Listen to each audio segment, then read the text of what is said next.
पाऊण गावातील साईगंगा धानगिरणीमुळे निर्माण झालेल्या कथित प्रदूषण, सांडपाणी आणि वाहतूक समस्यांविरोधात ग्रामस्थांनी अखेर संघर्षाचा मार्ग स्वीकारत गुरुवारपासून बेमुदत आमरण उपोषण सुरू केले आहे। आरोग्याशी खेळणाऱ्या प्रदूषणाला आता थारा नाही असा निर्धार व्यक्त करत ग्रामस्थांनी कारखान्याविरोधात तीव्र आंदोलन छेडले असून परिसरात मोठी खळबळ उडाली आहे। या आंदोलनाचे नेतृत्व संदीप कोरे करीत असून त्यांना विनोद ढोरे यांचा जाहीर पाठिंबा मिळाला आहे। ग्रामस्थांचा आरोप आहे की धानगिरणीच्या परिसरात मोठ्या प्रमाणावर राखेचे ढीग साचले असून त्यामुळे पर्यावरणाचे संतुलन बिघडत आहे। राखेच्या उडणाऱ्या कणांमुळे नागरिकांच्या आरोग्यावर गंभीर परिणाम होत असल्याचा दावा आंदोलनकर्त्यांनी केला आहे। सांडपाण्यामुळे परिसर अस्वच्छ, ग्रामस्थांचा संताप शिगेला। कारखान्यातून निघणाऱ्या सांडपाण्याची योग्य व्यवस्था नसल्याने दूषित पाणी नाल्यांमध्ये सोडले जात असल्याचा आरोप ग्रामस्थांनी केला आहे। यामुळे परिसरातील स्वच्छता धोक्यात आली असून पर्यावरणीय प्रदूषणाची समस्या दिवसेंदिवस गंभीर होत असल्याचे उपोषणकर्त्यांचे म्हणणे आहे। चिमणीतील धुळीचा मारा, नागरिकांच्या श्वासावर संकट। धानगिरणीच्या चिमणीतून बाहेर पडणाऱ्या धुळीमुळे नागरिकांना श्वसनाचे त्रास होत असल्याची तक्रार करण्यात आली आहे। धुळीमुळे शेतीचे नुकसान होत असून घरांमध्येही धुळीचे थर साचत असल्याने नागरिक त्रस्त झालेत।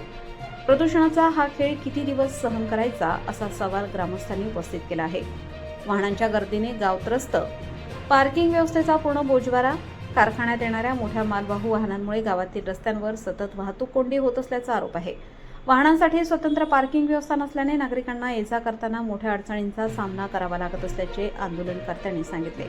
उपोषणकर्त्यांच्या प्रमुख मागण्या: कारखान्याबाहेर साचलेल्या राखेची तात्काळ विल्हेवाट लावावी, सांडपाण्याची व्यवस्था कारखान्याच्या स्वतःच्या जागेत करावी, दूषित पाणी नाल्यांमध्ये सोडणे त्वरित बंद करावे, चिमणीतून निघणाऱ्या धुळीवर नियंत्रणासाठी प्रभावी उपाययोजना कराव्यात, वाहनांसाठी स्वतंत्र पार्किंगची व्यवस्था करावी, ग्रामस्थांच्या अडचणी तातडीने सोडवाव्यात, सर्व मागण्या पूर्ण होईपर्यंत कारखाना बंद ठेवावा, प्रशासन जागे होणार की आंदोलन आणखी तीव्र होणार।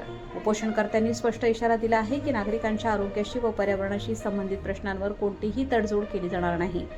संबंधित विभागांनी तातडीने हस्तक्षेप करून कारखान्याची चौकशी करावी आणि योग्य निर्णय घ्यावा अशी मागणी करण्यात आली आहे।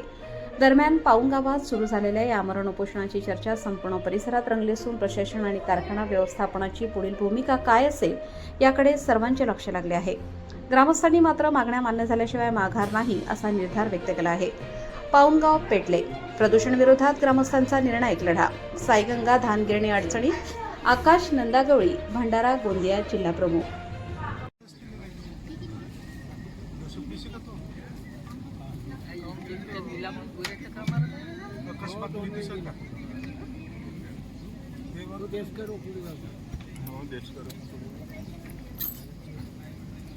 मध्ये काम करते तो फेडरेशनच्या कामात आहे माल घेऊन गेलो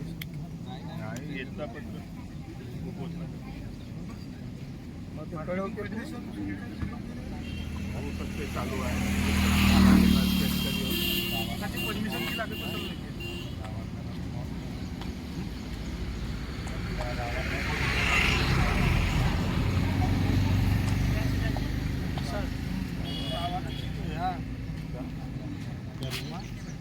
कारखान्यामुळे नागदाबते काम त्यामुळे नागदाबून जाते मोठा पेंडल बांधला येऊन नाही बसे तिकडं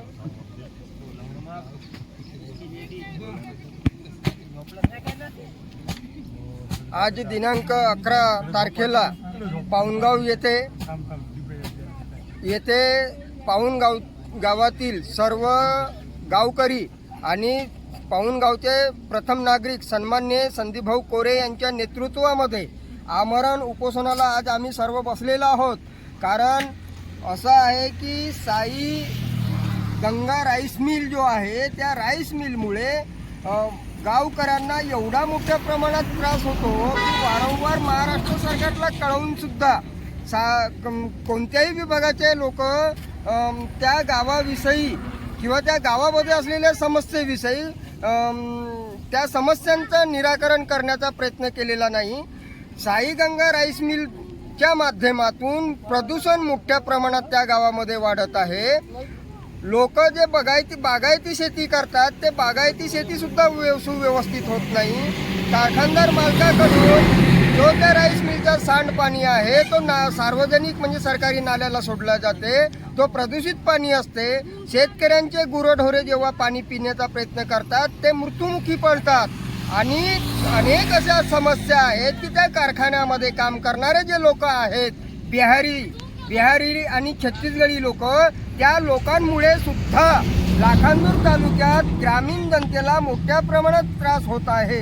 त्यामुळे सन्माननीय ह्या गावचे प्रथम नागरिक संदीपभाऊ कोरे यांच्या नेतृत्वामध्ये जो उपोषण चालू आहे, त्या उपोषणाला आजचा पहिला दिवस आहे. 2 वाजलेले आहेत तरी कोणताही तालुक्याचा अधिकारी येऊन भेट दिलेली नाही. ही मोठी शोकांतिका आहे.